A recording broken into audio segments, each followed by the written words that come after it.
Hi, Nadia. Thank you so much for joining me today for this episode of Crowdfunding Conversations. It's been a while since we spoke, but you crowdfunded back in 2017, May 2017. So what, 4 years ago now?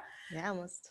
So if you can remember your experience, then it's going to be a good conversation. Otherwise, it's going to be, more like, I think this happened. I'm not sure that happened. Yeah, when was 2017? Yeah, crazy. No, Seems like a thanks. whole different world away, right? I mean, a lot has happened since then. Mhm. No, thanks for having me on. And yeah, I'll try to remember to my best of my abilities. But yeah, I remember in terms of the crowdfunding campaign. So I'd actually just joined as a consultant to SafetyNet the year before. And the idea was that there was this great technology that Dan and Aaron had been building, so my co-founders. And my mission was, let's take this to market. And for that to happen, we needed to raise some funds to start prototyping and making a batch production of our technology to really get out into the industry. So that's Mhm. where crowdfunding came in. And yeah, so we thought it'd be a good idea given that we'd had a lot of public interest and other consumers that seemed to be interested in the area. So with SafetyNet, we build technology to help the fishing industry become more sustainable. And while that's definitely a kind of a tough industry in order to get to and make any change, we had a lot of crowd interest, public interest. So we thought, let's see if they're willing to support this kind of a campaign. That's very cool. And even before you joined SafetyNet, you already had an interest in crowdfunding, right? So if we can even think back to before 2017, how did you find out or become interested in crowdfunding in the first place? Yeah, I think the first instance was actually, I ran a crowdfunding campaign for a business of mine in 2013, I think. Super early. Yeah, and this was back in the US where I was running like a night market, and so we raised some initial funds. I think it was, I want to say it was the Kiva platform that at that point was Oh looking at yeah. also helping out with kind of more like local initiatives within the US. And I think we raised 10K at that point. Again, terrible memory. But yeah, so that was the first instance. And then I got more involved because I was doing a project for Ben and Jerry's where we were supporting social enterprises with their crowdfunding campaigns Mhm. and providing support and kind of marketing and things like that in terms of helping them get a successful crowdfunding campaign going. That's very cool. So then you decided to crowdfund with SafetyNet, launched May 2017 on the Indiegogo platform. What do you think, if you can remember, was, one of the hardest things about crowdfunding for this sustainable fishing technology that SafetyNet's created? Oh man, just in, I guess the time commitment needed to keep the momentum going and even planning for things. So thankfully we had you for that as well. So even just not realizing, like having had supported other crowdfunding campaigns and done one previously, I think I kind of forgot all the planning that was needed, or how much of that planning is really useful to then execute successfully from the get-go. So I think definitely, I think a lot of the time spent planning up front, but then I'd say during the campaign itself is just keeping the audience engaged, sending out material, and then following up with that as well. So it's a bit of a whirlwind memory right now. I just remember like, oh man, we need to update people on this, or like send a ridiculous video to make people have fish puns. We spent so much time sending out fish puns as one of the rewards that we thought would be a great idea, which was, but it just ended up being more mental capacity than we had planned for. There were a lot of fish puns, I remember that for sure, Yeah. yes. And given that your campaign obviously ended 4 years ago, what did you do with the money? What did you spend the money on? How did that money assist you in your business? Yeah, so as I had mentioned, this was kind of our hope to make our first batch production of Pisces, which is the technology that we've now launched, in order to get it in the hands of scientists, academics, but also industry, to start trialing out in the field. So with the crowdfunding campaign money that we'd raised, and also a small additional award to that, we were able to produce 100 Pisces. And with that, get it out into the hands of the relevant stakeholders and get them to test and use it out in the field, which then helped us to get feedback in terms of how to improve the product and start getting a business case to see what the demand for the product was in the first place and what kind of results they were yielding. So that was really great. We ended up sending it out to about 10 trial partners and received some great feedback. And with that have now launched Pisces in the market 4 years later, but it took a while. And also in terms of getting it up to manufacturability, but also commercialization process. That's very cool. And with all of that and the crowdfunding process, if you hadn't have crowdfunded, how do you think you would have got the money to be able to do that? Or how do you think that would have changed your process to get to where you are now? Yeah, good question. Until the crowdfunding campaign, we'd been successful in some grants, which helped with early stage R&D and developing kind of the initial prototypes. So we probably would have tried to get more grants, but that is quite an intensive process as well. And up until that point also, we'd kind of gotten distracted or didn't have the focus on our own R&D, because a lot of the time the grants were in collaboration with other partners, and it might be kind of helping them test their hypotheses that they wanted to prove, and us kind of being the support and providing technology for that.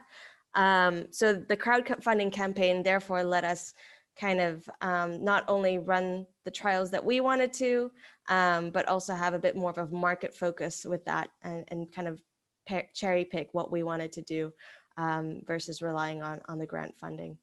So it really increased your independence in being able to do what you want to do rather than be like beholden to the money man. Yeah, pretty much. That's cool. And it took, as you say, 4 years to get to this point and everything. Have you managed to keep most of your backers updated throughout that process? Did you keep them updated at the beginning, or, you know, what did that look like? Do you still have that crowd now? That is a good question. And the answer is, I don't know. It probably means that we haven't done as good of a job as we should have. But I'd say, well, a lot of the backers we actually knew already from our personal networks. So they're still in our networks and stay engaged. I think I want to say we still have the page on our website in terms of all the backers that had supported us during the crowdfunding campaign. And I know that after the campaign, we did keep people updated on in terms of the production of the batch of Pisces and getting it out. I think probably after about a year, comms stopped a little bit, but it's probably a good reminder of, you know, getting back in touch with some of this. That's fine. I mean, priorities change, and your team has been quite dynamic as well in, you know, obviously not you guys, but the other people coming and going. So it is quite hard to keep that process for all of that time anyway. Yeah, although now we're looking for investment again, so it might be a good market or a good audience to reach out to, definitely. That's cool. And given that, you know, you have quite a unique product and you were going for that scientific academic testing trial area, have you, since your campaign, seen any rise in crowdfunding for this reason in the fishing industry or in any green tech industry? Have people been reaching out to you in terms of, this is what you did, we're looking to do similar now? Or do you think that your case was quite unique in the area? A little bit of both. We definitely know other companies that are also kind of in the ocean sector or marine technology sector that have done crowdfunding campaigns now. I don't know if they were inspired by us or were planning on doing it already. At the same time, I do think it is a bit easier for companies that have more direct to consumer kind of goods versus us trying to sell to, you know, have our customers are within the fishing industry. So it's more, B2B versus B2C. So I think B2C definitely is a bit of an easier audience to target with the campaigns. But yeah, I've definitely seen a bit of both as well. That's cool. And then is there anything else that you want to share with people who, are looking to crowdfund, but oftentimes they're only thinking of the pre-crowdfunding time and the crowdfunding time? Obviously, you guys have now had a huge post-crowdfunding time. What kind of, tips or information can you give people to think more ahead to that time as well? Use Jess. No, I am not getting paid for this. I think in terms of kind of the planning ahead post the crowdfunding, something we didn't plan for or think of necessarily is once we had kind of finished the campaign and being able to send out rewards and things like that. That also took a lot of time, and even like factoring in things like postage. Like we had, one of our rewards was like a glow in the dark fish t-shirt, which was really cool. But it ended up then being a bit of a nightmare in terms of the postage, even to get those sent over to us and then sending those out to other people and not really having factored in those costs and things like that. So minor things, but I think it's, thinking through what the delivery of some of those rewards are. Yeah. And then if someone was looking to crowdfund and they were in the marine tech, ocean tech, green tech space, and they did have a more B2B angle than B2C, what kind of, top tips would you give them if they're in the position that you were in 4 years ago, maybe even 4.5, 5 years ago, I guess? Yeah, I would say get in touch with the bees, the other fish, like within the ocean business space, because I think businesses are quite up for supporting crowdfunding campaigns these days too. I think we had a bit of a narrow view where we were just targeting like our networks and more consumer type. But I think at the end of the day, we did get a couple of backings from companies as well. So definitely find kind of the relevant stakeholders that would be interested in supporting and seeing your project take off, that could potentially benefit them in the long run too. That's definitely a good tip. And with that, making sure you do it super early in your planning process, because I guess those conversations take a long time. Yeah. With the level of bureaucracy and sign-offs that's needed compared with just the average person giving 25 quid to get a t-shirt. Exactly. Yeah, definitely. That's cool. And then what kind of, exciting future plans do you have for SafetyNet? You said already that you're looking for investment soon. Yeah, so this is the year of us proving it, since 2020 was a bit of a write-off for us. So now that we've got the trials in the pipeline, the commercial trials in the pipeline and sales ready to go, we need to start selling our products. At the same time, so with Pisces out in the market, we've been doing a lot of product development for other products as well.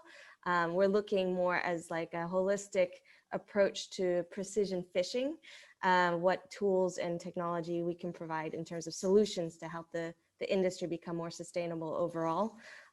So we're busy on trying to get those going and getting out the door as soon as possible as well.